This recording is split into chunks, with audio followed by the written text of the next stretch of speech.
ओम शांति। ओम शांति।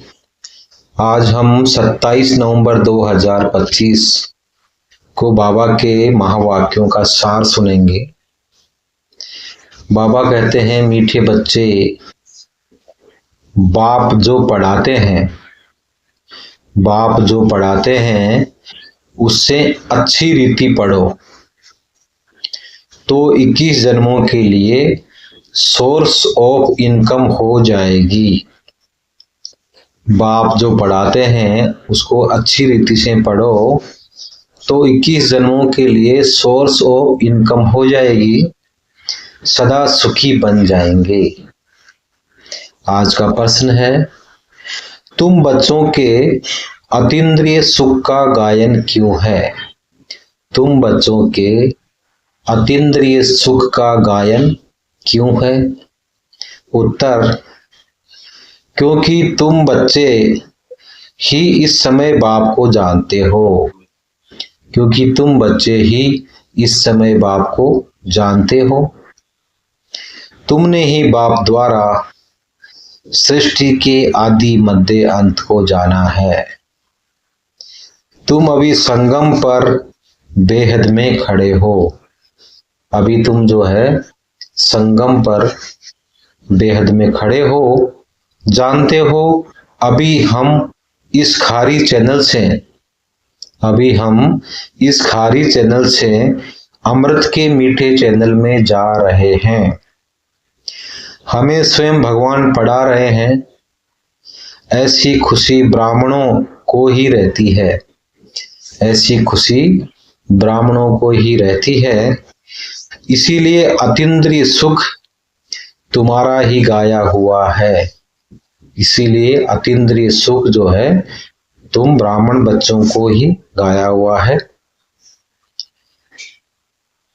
ओम शांति। धारणा के लिए मुख्य सार। पहला पॉइंट है, हम गोल्डली स्टूडेंट हैं, इसलिए पढ़ाई का नशा भी रहे तो अपने कैरेक्टर्स पर भी ध्यान हो। हम जो है गोल्डली स्टूडेंट है, इसीलिए पढ़ाई का नशा भी रहे तो अपने कैरेक्टर्स पर भी ध्यान हो। एक दिन भी पढ़ाई मिस नहीं करनी है। एक दिन भी पढ़ाई मिस नहीं करनी है। देर से क्लास में आकर टीचर की इंसल्ट नहीं करनी है। देर से क्लास में आकर टीचर की इंसल्ट नहीं करनी है। दूसरा पॉइंट है, इस विकारी छीछी दुनिया से नफरत रखनी है। इस छीछी विकारी दुनिया से नफरत रखनी है। बाप की याद से अपनी आत्मा को पवित्र सतो प्रधान बनाने का पुरुषार्थ करना है। सदैव खुश हर्षित मुख रहना है।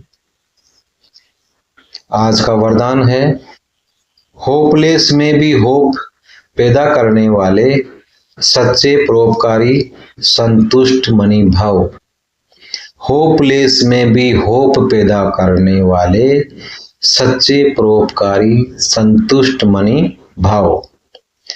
त्रिकालदर्शी बन हर आत्मा की कमजोरी को परखते हुए उनकी कमजोरी को स्वयं में धारण करने या वर्णन करने के बजाय कमजोरी रूपी कांटे को कल्याणकारी स्वरूप से समाप्त कर देना, कांटे को फूल बना देना, स्वयं भी संतुष्ट मणि के समान संतुष्ट रहना और सर्व को संतुष्ट करना।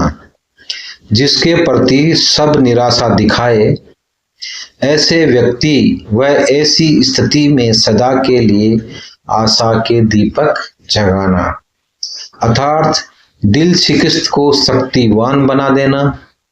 ऐसा श्रेष्ठ कर्तव्य चलता रहे तो परोपकारी संतुष्ट मणि का वरदान प्राप्त हो जाएगा। आज का स्लोगन है, परीक्षा के समय प्रतिज्ञा याद आए तब प्रत्यक्षता होगी। परीक्षा के समय प्रतिज्ञा याद आए, तब प्रत्यक्षता होगी। अव्यक्त इशारे हैं। अशरीरी व विदेही स्थिति का अभ्यास बढ़ाओ। अशरीरी वह विदेही स्थिति का अभ्यास बढ़ाओ। सारे दिन में बीच बीच में 1 सेकंड भी मिले तो बार बार ये विदेही बनने का अभ्यास करते रहो। 2-4 सेकंड भी निकालो, इससे बहुत मदद मिलेगी। नहीं तो सारा दिन बुद्धि चलती रहती है तो विदेही बनने में टाइम लग जाता है।